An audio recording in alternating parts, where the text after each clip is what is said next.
அவன் மேலே ஏறி உட்காந்து சாப்பிடு போ. மேலே ஏறி உட்காந்துக்கோ. இங்கே வா, இங்கே வா, இங்கே வா. போ மேலே போ. மேலே உட்காரு, மேலே உட்காரு. இங்கே வா, மேலே போ. தருவா அம்மா மேலே உட்காந்து. உட்காந்துக்கோ அப்படி. அம்மா தருவா, பிஸ்கட் தருவா. பாமிக்கு கொடுங்க பிஸ்கட்டு.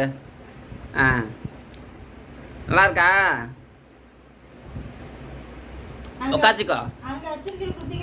பாமி உட்காந்துக்கோ, நல்லா உட்காந்துக்கோ. உட்காரு, நல்லா உட்காந்துக்கோ. அப்படி உட்காந்துக்கோ. உட்காந்து சாப்பிடு. நல்லா இருக்கா பிஸ்கட்டு? அது காலையில் சாப்பிடு சரியா?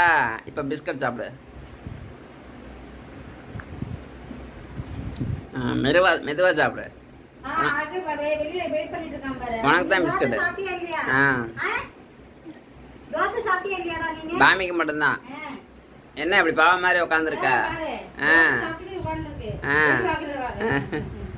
எங்கள் பாமி ஒன்றும் சாப்பிடல. அதுக்காக தான் இன்னைக்கு பிஸ்கட்டு. நல்லா இருக்கா பாமி?